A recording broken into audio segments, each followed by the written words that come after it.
For your cheapest and most reliable place to be your FIFA 23 Ultimate Team coins, please do check out mmoexp.com. Link is down in the description below. Use the code WOLF at the checkout for 5% off your order.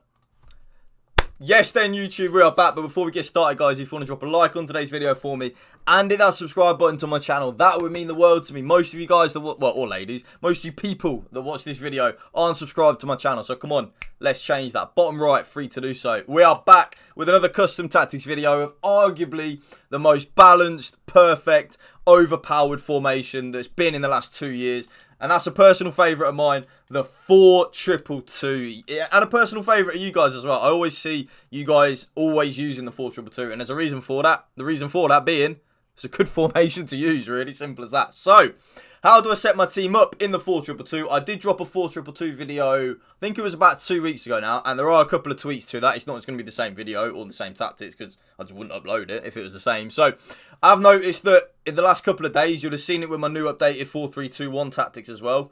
Or actually, I might do the I'll do the 4-2-2 tactics first. And then you will see the 4-3-2-1 video later after this video is live. So, I feel like the game's changed a little bit in the last couple of days, and I really do. So, I've had to change up a lot of my custom tactics that I've been using in terms of just little tweaks here and there to make them overpowered again. So, this is how I set my team up. Ginola and Ronaldo up front, self-explanatory. Mbappe on the right, Messi on the left, Marquinhos and Yaya Toure as my 2 CDMs, and then, of course, back four stays the same. So, this is what I was using, and what would have been in the 4-2-2 video a couple of weeks ago. It was like this. It's not like this anymore. There are just a couple of tweaks here and there. So, with the defensive style, no tweaks whatsoever. It's always going to be balanced. I do feel like press after possession loss and pressure on heavy touch, though, like I say in every custom tactics video, they are good and they are a viable option to use. But for me, I just always prefer balanced. Always have done and always will. I just always will. I just find balanced a lot better suited to the way I want to play. I can be in control of where and when I want my team to press. So because of that, balance is the way to go. So I was playing on 45 width. It probably makes zero difference. But I'm now playing on 47 width. I've just upped my narrow, like my defensive shapes, like in terms of how narrow my defensive shape is. I've upped it by 2. It probably makes zero difference. But I found myself to be conceding less goals when using 47. So I don't even think it makes a difference compared to 45, but I'm conceding less goals with it, so it must make a difference somewhere, somehow. Okay, so that's why I'm telling you, I'm now playing 47. I am playing it. It probably makes zero difference, but I'm conceding less goals, so it probably does.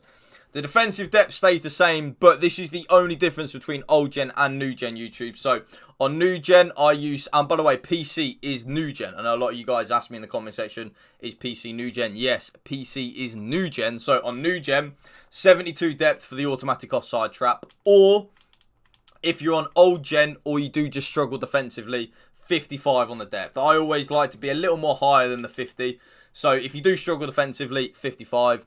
And you're on, or you're on old gen, 55 as well. There's no need to be on 72 depth on old gen. The automatic offside trap doesn't work, so just don't use it. But if you're on new gen like me and you're comfortable with defending, 72 on the depth.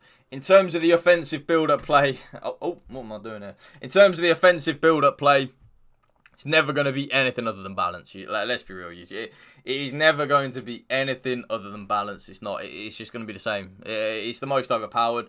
Long ball, like I say, is good. It is good, but not as good. That's just that's the way I look at my tactics. Always tweak a couple of things.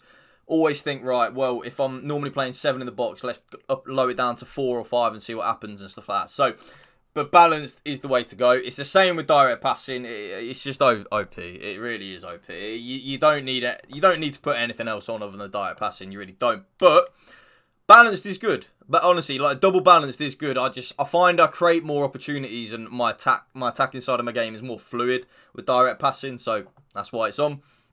I was playing 52 width. I've now lowered it down just to the normal bog standard width of 50. I felt like my Lam and Ram were just a little too wide. I want them to be a little more narrow. But when I started making it more narrow, like I did try 45 first, I didn't enjoy it. Upped it to 50 and I was like, yeah, this is perfect. So I don't touch the width at all. My Lam and my Ram are in a good spot in terms of the width, so I don't touch it. I was on 7 players in the box. Like you guys will know, I always normally play 7 in the box. I don't anymore, okay? Bit of a risk, I know. I now play 6 players in the box. It's the same as my 4-3-2-1 tactics that you're going to see soon. I feel like they've nerfed 7 players in the box. I don't feel like it's effective anymore at all. I really don't. I just don't feel like it's good. So, 6 on players in the box. We're back with it. We're rocking and rolling with it. 6 players in the box.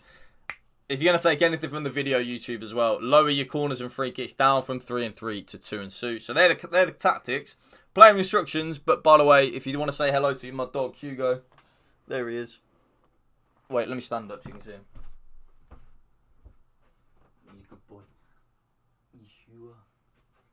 My big golden retriever, my baby. Before we get into the player instructions, say hello to my dog in the comment section. He'll reply. But yeah, so I was playing Stay Central on both my strikers. I still am. But then the quicker player, I have one of them on getting behind. So for me, it's Ronaldo. In terms of, I know he's not as quick as Ronaldo on the pace, but Ronaldo's lengthy on new gen, so he's quicker. So I have one striker just on Stay Central. That is it. And then the other player, so the more quicker player, like if you've got an Mbappe, even though I'm playing Mbappe on the right, if you've got an Mbappe or, I don't know, like a Aubameyang, something like that, have that quick player on getting behind and then have the other striker just on Stay Central. It helps out in terms of where your players are in the 4-2-2. It really has. I've never really thought about doing that. So I would always normally have one or the other. I'd have both of them on getting behind or both on balance, like mixed attack.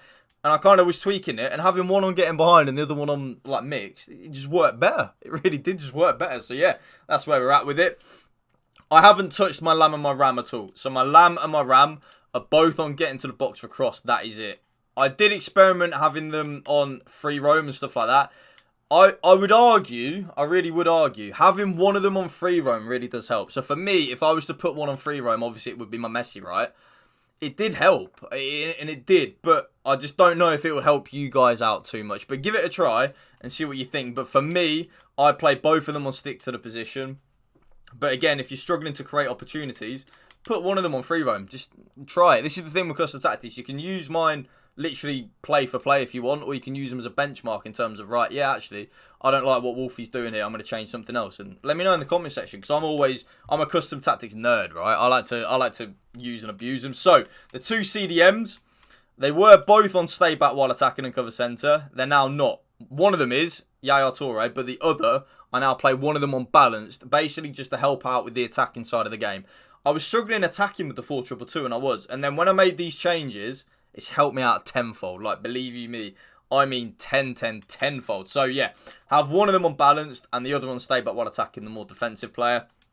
Of course, YouTube, in a 4-2-2, I have both my fullbacks on stay back while attacking, and then my goalkeeper is on comes for crosses and sweeper keeper. And that right there is my updated 4-2-2 custom tactics video for you guys. If you did enjoy it, please make sure to drop a like on it and hit that subscribe button. It would mean the world. Thank you for watching, guys. Remember, spread the love and positivity. PMA, positive mental attitude. Peace out. One love.